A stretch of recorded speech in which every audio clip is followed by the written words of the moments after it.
Hi everyone, we are from Group LIMA. Today we'll be presenting about our retirement planning assignment. Now, on the first part, I will pass to my friend Hanif. Hello and hi, I'm Hanif. I would like to introduce you to the character of the video. We're talking about Wazir, a 25 years old male student who is still single and just graduated with Bachelor of Finance. He expected to work as a junior executive finance with expected salary of 4,200 ringgit. For now, Wazir has an account saving up to 20,000 ringgit, and based on further study, he expected to get 12% pay raise every 14 months. Next is Wazir financial goals. He already determined his short, intermediate, and long-term financial goals. For short term, he targets to clear off his student loan in 5 years, plan to get his first car when he is 28, and tries to make money from investing and save up to 20,000 ringgit for his emergency fund. For intermediate term, he planned to buy a house, save money for his marriage, and plan to save for the vacations. Lastly, his long term, he planned to pay off his loan, including home and car loan, buy a house as an investment before he retired, start to accumulating children's fund before his children are born, and lastly, to prepare for retirement. That's all from me. Next, I will pass to Radzuan. Now, I will be presenting about Wazir plans to manage liquidity. First, Wazir plans to put aside 700 ringgit monthly into his savings accounts to ensure there is easy access to fund any short-term difficulties. Secondly, money management. Wazir plans to invest 150 ringgit in tabung haji, 280 ringgit and 20 cents in ASNB, and additional 200 ringgit added into EPFI account. For his switch, Wazir will be focusing more on higher risk investment, such as growing stock, instead of conservative investing, such as money market. Lastly, credit management. Wazir opted for a credit card with a limit of 500 ringgit for the purpose of solely to increase his credit score.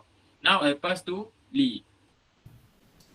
Next, Wazir have 3 types of financial plan, which are housing loan, car loan, and education loan. For the housing loan, Wazir need to pay 35 years and monthly payment is 2,017. For the car loan, need to pay 9 years and the monthly payment is 377. And also the education loan, Wazir have to pay 15 years and the monthly payment is 203. Besides that, Wazir plan to buy some insurance to protect his asset and income. Firstly, Wazir plan to buy a life insurance, which is a plan 300 Allianz I incentive cover. Monthly payment is 59. When the accident occurs, it will provide a comprehensive whole life insurance plan. Wazir also plan to buy a health insurance to provide he with the most comprehensive medical coverage. Wazir apply a plan 200 of Allianz I hospital cash, which monthly payment is 37 ringgit. Wazir chose this both plan in life and health insurance because it's the most affordable and a desired plan for him. Besides, Wazir plan to buy a car insurance to cover his vehicle damage and injury after an accident. This insurance also will cover liability insurance if he fought in an accident.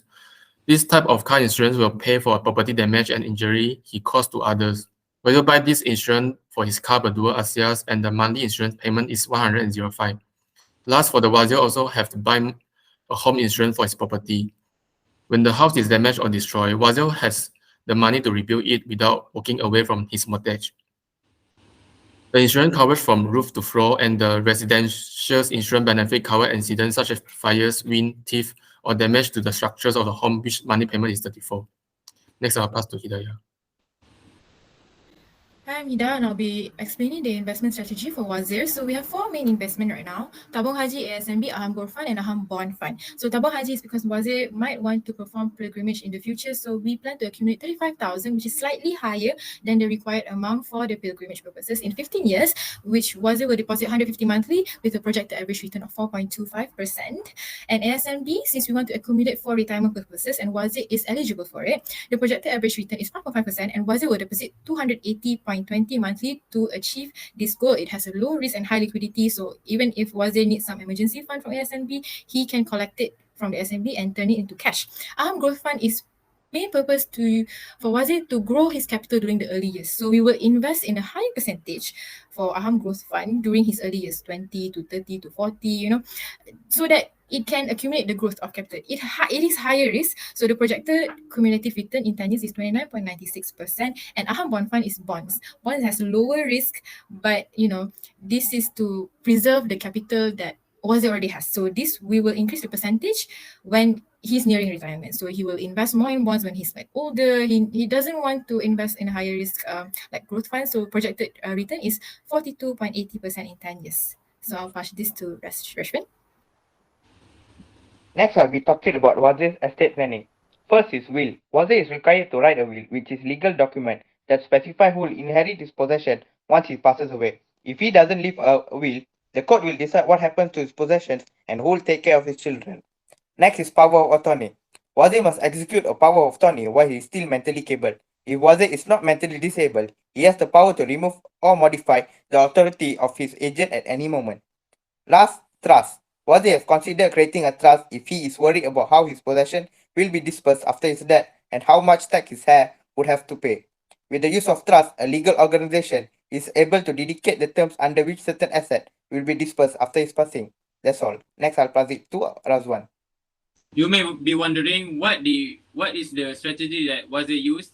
Wazir uses for 50-20-30 rule. 50% of your revenue is taken out by necessary expenses. 20% of your income is allocated to savings and debt repayment. 50% of your salary on wants. There are 5 advantages. First, it is simple. Second, you know where your money goes each month. Third, it does not feel like a diet. 4, pushes to reduce street costs. 5th, do not need to monitor every single purchase. There are also 5 disadvantages. First, do not take into account your circumstances. Does not prioritize debt repayment. Third, difficult to determine between needs and wants. Fourth, allocates too much of your money to unnecessary stuff. And fifth, expects you to save 20% of your income. That's all from us. Thank you. Please enjoy our next part of the video with an interview with Mr. Chong from Maybank Investment. Okay, my name is Chong. You can address me as Mr. Chong. I work in Maybank for 14 years already. This is my second investment job. Like, let's say you're 21 now. Okay, like let's say example you're 21.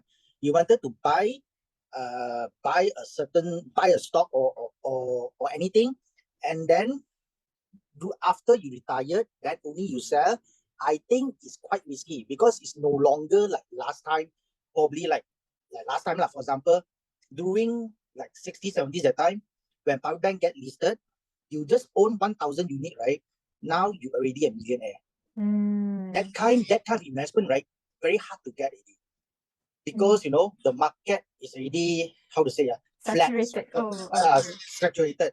Unless you buy the growing stock.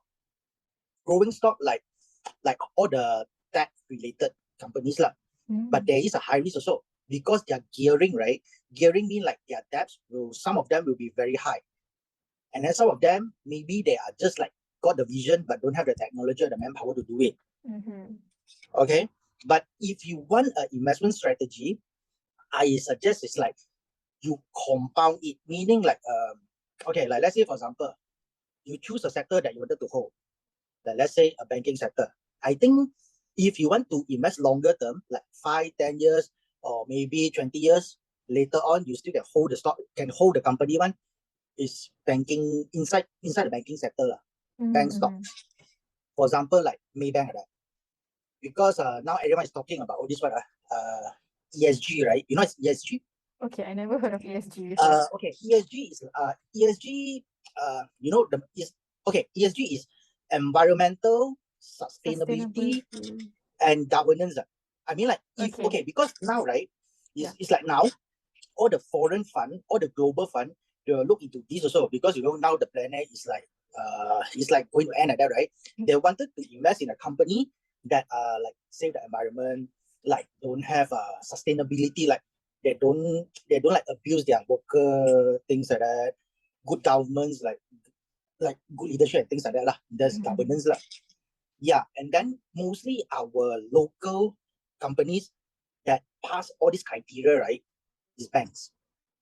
Another one, like growth, how to say, growth sector, growing stock, yes, growth, the stock that can grow one. Maybe you can select like technology stock. I think like youngster, right, wouldn't want to go into all these old people sector. Yeah, because old yeah, we're not really interested. I feel like the views are very different for younger investors and older investors.